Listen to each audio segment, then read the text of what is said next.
भी हम बात करने वाले हैं मेन पार्ट की, जो हमारे पर्सनल पार्ट है। ठीक है, पहले वाले बंदे को घुमा के बैंड करवा दिया। ठीक है। फिर उससे उसके पाइल चेक करने के लिए उसके की वजह से एक नहीं होता तो वो उसका पॉइंट है और मेजर पॉइंट है। हड्डी वड्डी तो नहीं बढ़ती, तो उन्हें मेरी वाली हड्डी बड़ी भी लगी थी। उन्होंने डीएनएस का पॉइंट बनाया मेरा, फिर आता जा और जहाँ से बाहर निकल रही है उसे पेट से बाहर निकाल दे। अच्छा। तो उस टाइप से उन्होंने काफ़ी टफ, उसमें एक बार मैं भी कंफ्यूज हो गया, उसे लगा मैं कलर ब्लाइंड हूँ। पास जो पास होने वाला है वो है भाई, आप लोग देख सकते हो यहाँ पर फिट वगैरह सब कुछ लिखा हुआ है भाई।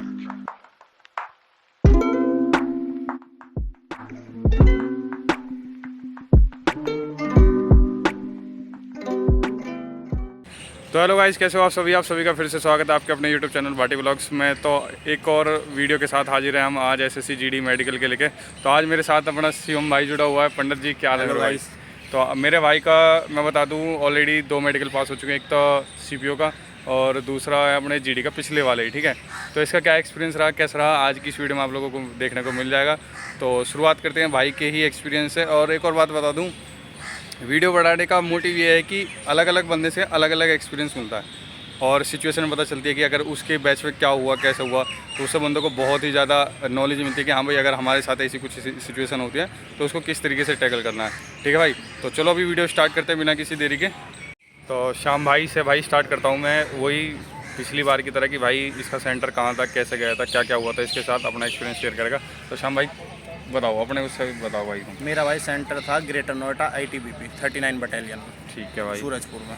ठीक है। और एंट्री किस टाइम हुई थी तुम्हारी? हमारी एंट्री थी सुबह के टाइम की 7 बजे का रिपोर्टिंग टाइम था, 7 साढ़े 7 का। और उस दिन हुई थी बहुत बारिश। अच्छा। तो मैं अपनी गाड़ी लेके गया था, मैं जल्दी पहुंच गया, उन्होंने जल्दी पहुंच के टाइम नहीं देखा, तभी एंट्री करके उन्होंने बसों में बिठाना शुरू कर दिया था। अच्छा। बस में बिठा के पहले वो अपने अंदर लेके गए, जो उनका वहाँ पे कॉम्पोसाइट हॉस्पिटल होता है वो हर उसका, वो वहाँ पे ले जाके एक बार आपके एंट्री कर लेते हैं, बायोमेट्रिक कर लेते हैं, और उसके बाद आपके अटेंडेंस लगा के फिर आपके कागज़ चेक करना शुरू कर देते हैं। सबसे पहले डीवी लेंगे, वो डॉक्यूमेंट वेरिफिकेशन, वही तुम्हारी 10वीं मेन तो 10th के बेस पे तो 10th हो गया, और आपने जो उनसे लगा रखे हैं कागज़ तो वो एक्स्ट्रा जितने भी लगा रखे हैं, मैंने तो भाई साहब MA तक के लगा रखे थे। तो मैंने वही दिखा दिया उन्हें, बाकी उनकी ज़रूरत नहीं होती। अगर आप 10वीं तक दिखाना चाहो तो 10वीं तक दिखा दो, और मेन होता है तुम्हारा कास्ट सर्टिफिकेट और जो डोमिस है।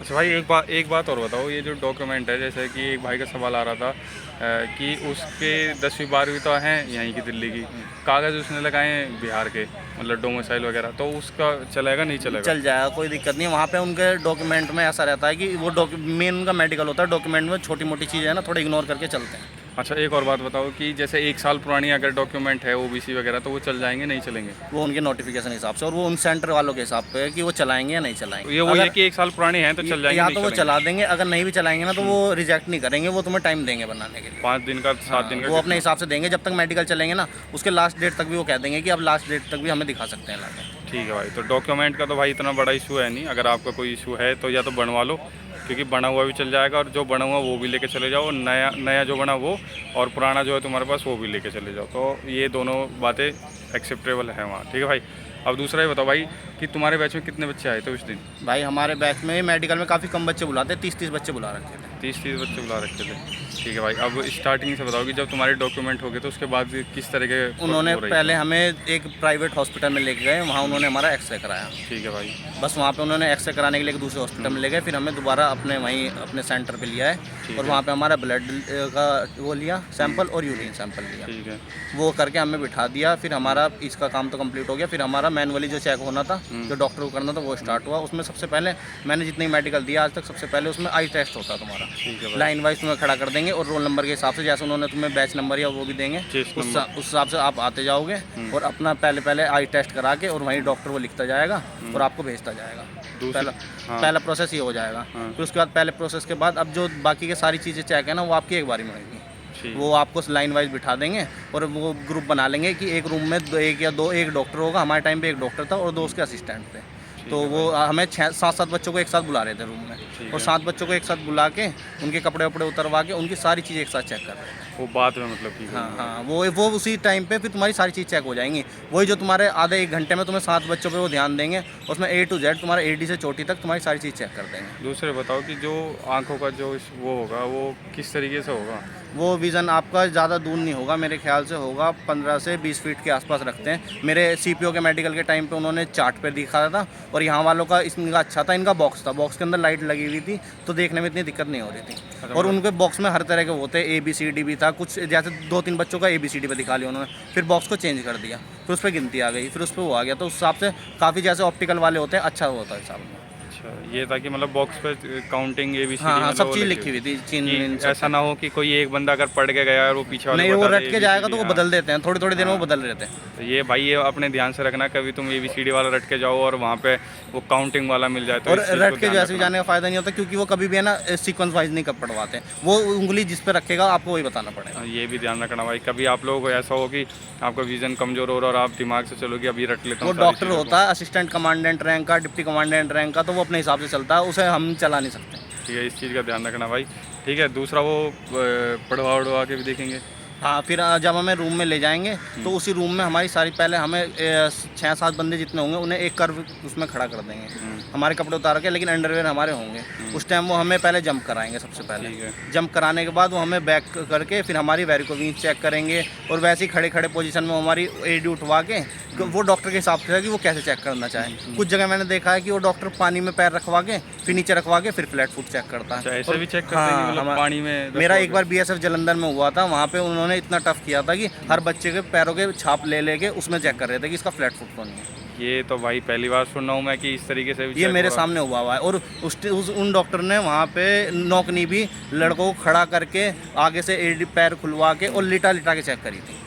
बड़ा हार्ड मेडिकल हुआ था भाई ये तो तेरा। वहाँ पे वो ऐसे इस टाइप से हुआ, लेकिन इस वाले में ऐसा कुछ नहीं हुआ था। इन्होंने एक बार सीधा खड़ा कर दिया और सबको कह दिया कि पैर मिला के खड़े हो जाओ, और सबकी लाइन वाइज से नौकनी चेक कर ली थी। और सबके ऐसे AD उठवा के उन्होंने फ्लैट फुट चेक किए, टॉर्च मार के, कि जिनके फ्लैट फुट होते हैं उनके पैर सीधे चपटे हो जाते हैं तो अलग ही दिख जाता है। हाँ, ये तो कह रहे हैं। तो फिर थोड़ा चलवा के देखते हैं, थोड़ी चाल वाल है, फिर उसके बाद वो अपने हिसाब से आपके हाथों के एंगल देखेंगे।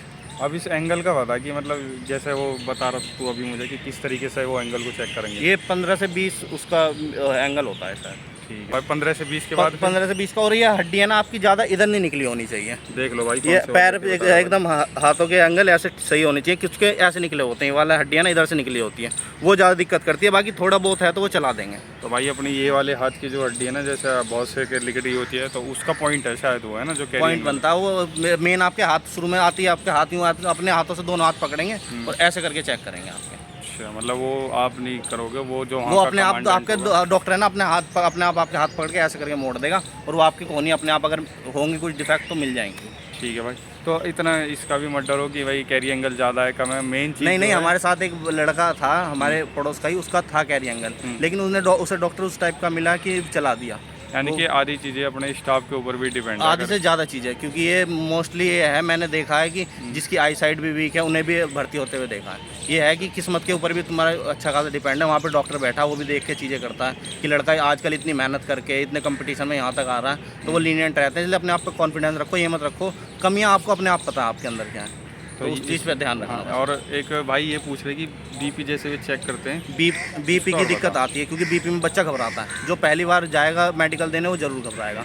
बीपी, और वो जब आपको जंप कराएंगे उसके बाद जब आपको वो डॉक्टर बिठाएगा ना वहाँ पे, वो डॉक्टर एक्सप्रेशन आपको ऐसे देगा कि आपका बीपी और हार्ट बीट दोनों हो जाएंगे, डिसबैलेंस हो जाएंगे। हार्ट बीट के लिए वो उंगली में एक वो लगाते हैं मेरे ख्याल चिमटी से, अच्छा, उससे हार्ट टाइप बीट की होती है हाँ, वो हार्ट बीट के लिए वो लगाते हैं। हाँ। बच्चों की हार्ट बीट भी तेज हो जाती है हाँ। और बीपी भी। तो कुछ बताइए कितनी होनी चाहिए, अगर जैसे हम ये मेरे ख्याल से 80 से 100 के बीच में होनी चाहिए। 80-120 बीपी का ये बीपी का 80-120 होता है, और ये भी 80 के आसपास चलती है हार्ट बीट भी। अच्छा, तो मेरे ख्याल से 72 होती है, लेकिन 80 और 90 तक वो चला देंगे। ठीक कहीं है। होगी बहुत ज़्यादा तेज हो जाएगी तो हाँ। उसके लिए वो रीमेडिकल डाल देंगे। तो भाई वहाँ जाके अपना जो तुम्हारा कमांडेंट होगा, जब इस चीज़ की प्रोसेस पे हो ना, तो वहाँ बिल्कुल नॉर्मल है ना, हंस बोल के बात करना और काम डाउन हो जाना, कोई दिक्कत नहीं है। ऐसा प्रेशर मत लेना कि यार मेरा रह जाऊँगा, ये हो जाऊँगा, क्योंकि यही तुम्हें रहेगा, दिक्कत होगी, तुम टेंशन से ही रहोगे तो वहाँ बाकी और कोई दिक्कत नहीं है। और दूसरा भाई ये और बता कि जैसे वहाँ जाके हाइट वगैरह नपती है नहीं, हाइट मेरे दोनों तीनों मेडिकलों में वहाँ पे जाके दोबारा हाइट नहीं नपी। वेट भी एक जगह नपा था। मुझे खुद अपने वेट की टेंशन थी कि मेरा ओवर वेट ना हो गया हो, क्योंकि मैंने जो चार्ट देख के गया था उसके हिसाब से मेरा 4-5 किलो ओवर वेट हो रहा था, तो फिर मुझे डर था। लेकिन वहाँ उन्होंने जाके ऐसा कोई इशू क्रिएट नहीं किया। वो तुम्हारा मेन डॉक्टर के हाथ में डिपेंड करता है, क्योंकि हमारे साथ जो दूसरा डॉक्टर था ना, वो हाइट भी नाप रहा था और वेट भी नाप रहा था, हमारा डॉक्टर नहीं नाप रहा था। तो भाई मैं जो वेट वाला है, एक साइट है BMI करके, आप लोग उसको सर्च करना गूगल पे और वहाँ अपना हाइट और शायद वेट ही डालना है, दोनों चीज़ डालनी है। आपको बता देगा कि आप उस कैटेगरी में हो, अंडर वेट वाली में नहीं हो। सारा A to Z आपकी पूरी बॉडी लैंग्वेज दिखा देगा। बाकी मैं हाइट और वेट का जो है वो एक चार्ट इस वीडियो में भी आगे लगा दूंगा, तो आप लोग देख लेना। अगर जिसकी हाइट जो है उसके अकॉर्डिंग वो उन्होंने वेट दिखाया हुआ है, लड़कियों का भी और लड़कों का भी, दोनों अंडर वेट और हाइट दोनों दिखाया हुआ है उसमें। ठीक है भाई, वो आप लोग चेकआउट कर लेना। उसके बाद और क्या क्या चेक होते हैं बता। उसके बाद भाई अगर हम बात करें तो मेनली जो अधिकतर मैंने आपकी पिछली वीडियोस में भी देखा कि बात नहीं करते प्राइवेट पार्ट्स के पीछे। हाँ, क्योंकि वो भी बहुत ज़रूरी होता है उस पर। आज ये मेन वीडियो बनाने का मोटिव यही है, एक तो अंडरवेट जो तुम्हें क्लियर कर दिया भाई, दूसरा एक इसका कैरी एंगल का पूछ रहे थे ये, तीसरा डॉक्यूमेंट का, ये सारे डाउट। अब आते हैं मेन डाउट पे जो भाई मेन पार्ट की, जो हमारे पर्सनल पार्ट है। ठीक है, तो श्याम भाई बताओ किस तरीके से तुम्हारे साथ वहाँ जो परिस्थिति थी वो किस तरीके की थी? वहाँ भाई परिस्थिति काफ़ी गंभीर हो जाती है। जो पहली बार जाता है उसके लिए तो बहुत गंभीर है। हाँ। क्योंकि मैंने पिछले वाले मेडिकल में देखा था कि उन्होंने ना एक बच्चे को बुलाया था, 5 बच्चे थे उस टाइम पे, 4 का मुंह दर करके जब एक का चेक किया था। लेकिन इस बार GD वाले में इन्होंने क्या काम किया, 7 को अंदर बुलाया, 7 के अंडरवेयर एक बार उतरवा के उनके पास में रखवाए, पीछे रखवा दिया। ठीक है, 7 वो जने थे, एक मेन डॉक्टर था, 2 उसके असिस्टेंट थे, 10 जने हो गए और एक और अलग से बैठा था। हम 11 जने थे और उसमें से हम 7 के 7 पूरे बिना कपड़ों के थे। तो उन्होंने पहले से चेक करने शुरू किया, उन्होंने उतरवाए सबके। उन्होंने सबसे पहले वाले बंदे को घुमा के बैंड करवा दिया। ठीक है, फिर उससे उसके पाइल्स चेक करने के लिए उसके जो मल वाला वो होता है होल, उसमें टॉर्च मारी और उससे खांसने होगा। क्योंकि जिसके पाइल्स होता है उससे उस टाइम पे ब्लड आ जाता है। ठीक है, ब्लड आ जाता है या मस्से दिख जाते हैं। तो उस तरह से वो सबके एक एक करके पाइल्स का चेक कर रहे थे। फिर पाइल्स का चेक करने के बाद वो खड़ा करके आपके आगे पिनस का पार्ट चेक करते हैं, उसमें आपके स्किन को पीछे करवा के देखते हैं कि आपकी स्किन पूरी पीछे जा रही है तो आपका ठीक है। और अगर कईयों की होती है कि पीछे नहीं जा पाती तो वो प्रॉब्लम हो जाती है। उसके बाद टेस्टिस का चेक करते हैं, वो टेस्टिस आपके दोनों होने चाहिए। कुछ के होता है कि जेनेटिकली बचपन से ही एक होता है और कुछ के किसी ऑपरेशन की वजह से एक नहीं होता, तो वो उसका पॉइंट है और मेजर पॉइंट है बहुत बड़ा। उसमें फेल करेंगे या मतलब? नहीं, आप फेल का सिस्टम तो मेरे से हट गया है, क्योंकि तुम्हारा कुछ भी दिक्कत हो तुम्हें रीमेडिकल ही डालेंगे। ठीक है, रीमेडिकल के बाद फेल होंगे। लेकिन इसमें यह है कि रीमेडिकल के बाद भी आप फेल हो गए होगे, क्योंकि ये तो मेजर इफेक्ट है कि उन्हें दोनों के दोनों चाहिए और वो दोनों होने चाहिए। और उनके बाद साइज़ का काफ़ी हो गया, ऐसा होता है कि लिक्विड हो जाता है और साइज़ काफ़ी बढ़ जाता है, वो ऑपरेशन से ठीक हो जाता है। अगर आप अभी करा सकते हो तो करा लो, अगर आपको लगता है कि आपके है तो। बाकी डॉक्टर से कंसल्ट कर सकते हो, लेकिन नॉर्मल है तो कोई दिक्कत नहीं है। बस ये मेजर साइंस का होता है, दोनों बराबर होने चाहिए, दोनों आपकी बॉल्स होनी चाहिए और आपकी स्किन पीछे होनी चाहिए और इससे ज़्यादा लिक्विड नहीं होना चाहिए जिससे आपके ज़्यादा लटक जाते हैं। बस ये नहीं होना चाहिए। तो भाई ये थोड़ा सा बहुत इंपॉर्टेंट टॉपिक था जो मेरे भाई ने खोल के बताया आप लोगों को। ठीक है, रेयर ही कोई बात करता होगा इस चीज़ की, लेकिन अभी श्याम भाई ने इस चीज़ के बारे में बेझिझक होकर आपके सारे डाउट बता देंगे। पर्सनल पार्ट को लेकर भी ज़्यादा हवा बना रखा है, ये चेक होगा। दो ही चीज़ें चेक होंगी, एक तो पाइल्स की, ठीक है भाई, दूसरा अपना जो पानी का मेजर इफेक्ट रहता है वो, और तीसरा ये कि दोनों होने चाहिए। उसके बाद अगर नहीं है तो फिर ये एक मेजर समस्या है भाई, इसमें तो आपको फिर वो फेल ही करेंगे। ठीक है, आइज़ का कलर ब्लाइंडनेस का बताओ। आइज़ का अब आपको है ना, डॉक्टर ये सब चीज़ें खड़े करके चेक करने के बाद एक एक करके पर्सन बुलाता है डॉक्टर। ठीक, उसमें एक एक करके बुलाएगा, उसका असिस्टेंट बैठ रहेगा या वो बैठ रहेगा, वो अपनी बुक लिए रखेंगे वहाँ है।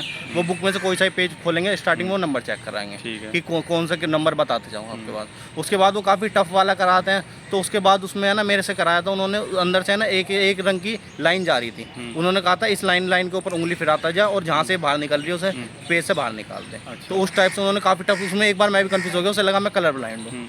फिर मैंने कहा नहीं सर मैं कलर ब्लाइंड नहीं हूँ, ऐसे मैंने पहले 2 मेडिकल दे रखे हैं ड्राइविंग लाइसेंस के टाइम पे भी। फिर उन्होंने कहा दोबारा करके दिखा, फिर मैंने दोबारा कर दिया, हो गया। मैं भी थोड़ा नर्वस हो गया था उस टाइम पे, क्योंकि वो काफ़ी टफ लग रहा था मुझे भी पेज वाला।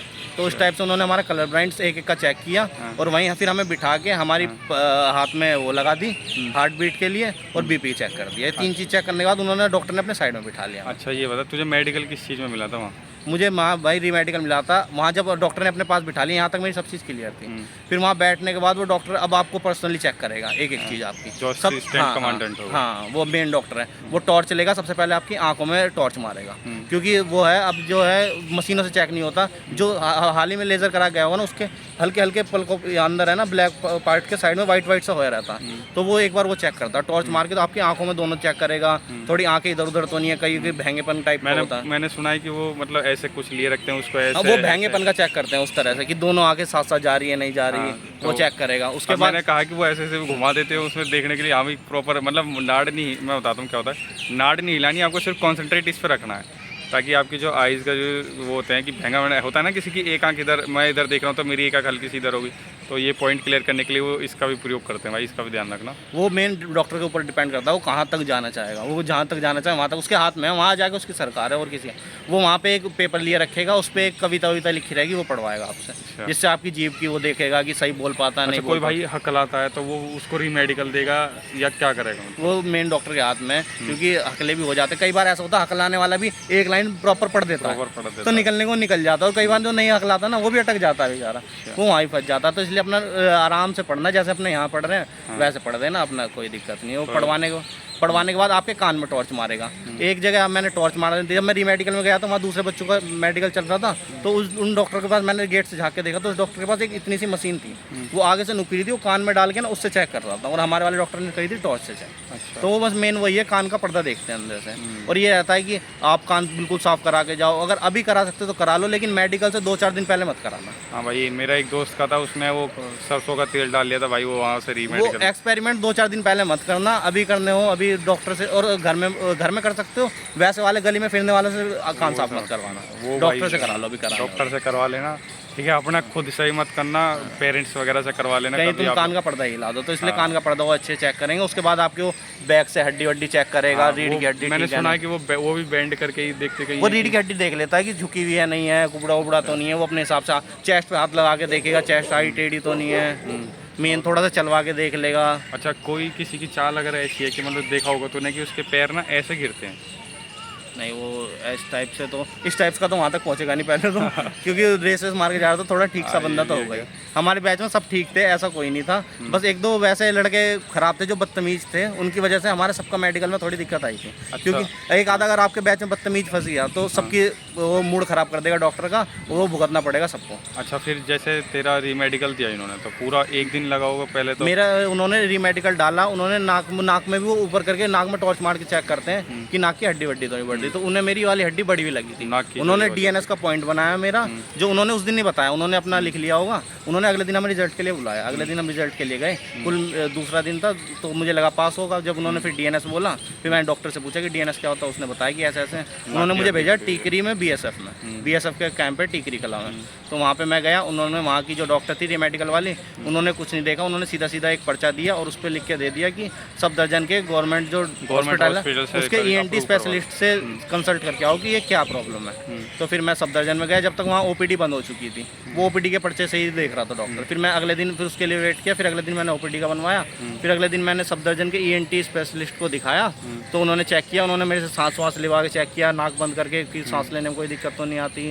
उसके बाद हड्डी देखी उन्होंने, फिर उन्होंने अपने पेज पे लिख दिया अपनी लैंग्वेज में, मतलब जो भी है कि ये एक महज एक जॉइंट है, इसके अलावा कोई दिक्कत नहीं है, आगे जाके कोई प्रॉब्लम नहीं होगी। क्योंकि उन्हें ये रहता है कि आगे जाके अगर हड्डी और बढ़ गई से सांस लेने में दिक्कत होगी तो ये नौकरी क्या करेगा, इस वजह से उन्होंने रीमेडिकल, तो वो मैंने दिखा के अपना बीएसएफ में दिया, उन्होंने वहाँ से मुझे क्लियर करके।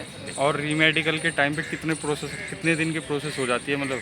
रीमेडिकल के टाइम पे भाई मेरा तो ज़्यादा नहीं हुआ था, मैं तो बस रीमेडिकल के लिए अपने बीएसएफ में गया, उन्होंने तुरंत 1 घंटे में मुझे कह दिया कि अपना ईएनटी से स्पेशलिस्ट करा के लाओ, अब वहाँ से कंसल्ट करके आओ, वो तुम्हारे हाथ में कि तुम 1 दिन में ला पाओगे या 2 दिन। मुझे 2 दिन लग गए थे क्योंकि उस दिन मैं लेट हो गया था, डॉक्टर भी उठ गया था, तो अगले दिन वो मैं वहाँ से ले जाके उधर जमा कर दिया डॉक्टर से लिखवा के, मेरा क्लियर हो गया। ठीक है, तो इस मतलब कुल मिला के मेरा मेडिकल चला था। पहले दिन हमारा चेकअप हुआ, दूसरे दिन हमें उन्होंने वहाँ से रिजल्ट दिया कि रीमेडिकल है, उसी दिन हम बीएसएफ में गए, वहाँ से फिर हमें सफदरजंग भेजा, वो वाला दिन ख़राब हो गया, फिर उससे अगले दिन हमने दोबारा सफदरजंग डॉक्टर से लिखवाया और वो जाके बीएसएफ कंप्लीट किया। मेरा 3 दिन में मेडिकल हो गया था। तो भाई ऑलमोस्ट सारी चीज़ें आप लोगों को पता चली गई। मेडिकल वालों को अगर जिसको मिलता है तो वो ज़्यादा भी ना घबराए, वो दूसरे में पास हो जाएगा, इतना भी है। ठीक है भाई, रीमेडिकल में भाई हमारे साथ थे, हम थे 30 में से हमारा 15-16 का रीमेडिकल डल गया था, क्योंकि डॉक्टर का उस दिन मूड ठीक नहीं लग रहा था मुझे, तो हमारे 50% का रीमेडिकल डला था, उसमें से हम 10-12 क्लियर हो गए थे रीमेडिकल। तो ये जो 5 बंदे फेल हुए, फिर ये किस चीज़ में फेल हुए होंगे कुछ पता? ये एक तो आई साइड में था, उसकी बहुत ही ज़्यादा आई साइड वीक थी, उस वजह से वो रीमेडिकल में भी फेल हो गया था। और क्योंकि हमें ना सबको एक जगह नहीं भेजा था, उन्होंने ऐसे भेजा था, कुछ को हमें BSF वाले में भेजा था और कुछ को ITBP वाले में भेजा था। तो अब ITBP वाले में बता रहे थे कि वहाँ पे रीमेडिकल वाले ज़्यादा फेल हुए हैं, हमारे वाले रीमेडिकल वाले कुछ ज़्यादा वो कर ही नहीं रहे थे, वो सीधा है ना अपना सफदरजंग से लिखवाने को भेज रहे थे। हमारे साथ एक नौकनी वाला था, उसे भेज दिया सफदरजंग के जो बोन का स्पेशलिस्ट होता है, उसे एक्सरे करा के वो दिखा के आओ कि ये नौकनी है या नहीं है, क्या है। उन्होंने भी वहाँ से क्लियर कर दिया था, कुछ नहीं है, वो भी क्लियर हो गया था। मेरा एक दोस्त था वो भी। ठीक है भाई। तो ये ऑलमोस्ट तो तेरे बैच में कितने बंदे पास हुए फिर? हमारे आखिरी में तुम 30 में से ये लगा लो 24-25 बच्चे पास हो गए। 5 रह गए थे जिनकी भाई मेजर दिक्कत है, जो नहीं बदली जा सकती, वही बंदा फिर हो रहा। बाकी रेयर ये है, अगर तुम्हारा नौकनी वगैरह अगर वहाँ चल जाएगा तो चला लेंगे, वो ऐसा नहीं है। बाकी नौकनी के लिए थोड़ी एक्सरसाइज अभी से स्टार्ट कर दो, रनिंग करो, थोड़ी नौकनी की एक्सरसाइज करो, तो उससे थोड़ा फ़र्क पड़ता है। वहाँ जाके आप थोड़े स्ट्रेच कर लोगे ना पैर, क्योंकि 2 मिनट का खेल होता है, एक बार उसकी नज़रों से निकल गया तो बस हो गया आप पास। ठीक है भाई। ऐसी और कोई ख़ास बात जो तू एडवाइस देना चाहेगा बंदों को, आने वालों को? भाई एक तो अपना ठीक से होके जाना, शेव वेव करके, बॉडी पे भी, प्राइवेट पार्ट पे भी, क्योंकि इस चीज़ से डॉक्टर बहुत खिंच जाता है वहाँ कई बार जाके। क्लीन होके, और वहाँ जाके बिल्कुल भी किसी को कोई बदतमीजी नहीं करनी, डॉक्टर जैसे बोले वैसे कोई नहीं, स्माइल करते रहना और हाँ जी करना है। और एक बार अपना ये और दिखा दे भाई, रीमेडिकल वालों को देखो, मैं दिखा देता हूँ आप लोगों को। भाई ये मुझे रीमेडिकल मिला था और उसके बाद फिर ये मुझे पास का मिला था वहाँ से। देख लो आप लोग, यहाँ ये पहले रीमेडिकल का नहीं है, ये रीमेडिकल के बाद जो पास होने वाला है वो है भाई। ये आप लोग देख सकते हो यहाँ पर फिट वगैरह सब कुछ लिखा हुआ है, भाई का नाम, रोल नंबर। ये CMO के वो है, ये CMO को यहाँ पर देख लो भाई, ठीक है। और दूसरी मैं बता दूँ, ये जो पिछली भर्ती थी ना GD की अपनी, इसका ये फाइनल मेरिट का मेरा भाई जो है वो फाइनल मेरिट में रह गया था, ठीक है। मेडिकल भी पास था भाई का, एग्ज़ाम और सारी फिजिकल वगैरह सारी चीज़ पास थी भाई, ठीक है। तो और कोई सवाल ऐसा जो हम भूल गए हों? ऐसा अभी तो कुछ। बाकी भाई कोई जिसे कोई सवाल हो वो कमेंट में कर देगा, भाटी भाई को मैं बता दूँगा। तो भाई अगर किसी का कोई सवाल हो जो हम भूल भाल गए हों तो वो आप लोग कमेंट में कर देना, ठीक है भाई। और अपना पीछे अनुज भी आ चुका है भाई, अब तो काम ही सारा हो गया भाई, ठीक है। तो अभी अनुज भी आ गया, ठीक है भाई। तो भाई किसी का कोई सवाल हो दोबारा से मैं रिपीट करता हूँ, तो कमेंट में बॉक्स में कमेंट कर देना, मैं जवाब दे दूँगा, ठीक भाई। और थैंक यू सो मच भाई श्याम भाई का, वेलकम भाई, वेलकम। इतना कीमती समय हमें देने के लिए और भाइयों के लिए सारी इन्फॉर्मेशन देने के लिए। मैं ना भाई का नाम भूल गया था, मैं शिवम बोल रहा था, श्याम भाई है भाई का, ठीक है भाई। वो मुंह से फ्लुएंटली शिवम ही निकलता है यार, ठीक है। तो बाकी भाई वीडियो कैसी लगेगी कमेंट में बता देना। कोई भाई चैनल पर नया हो तो चैनल को सब्सक्राइब कर लेना भाई। मिलता हूँ आप लोगों को एक नई नेक्स्ट वीडियो के साथ, तब तक के लिए thank you so much guys.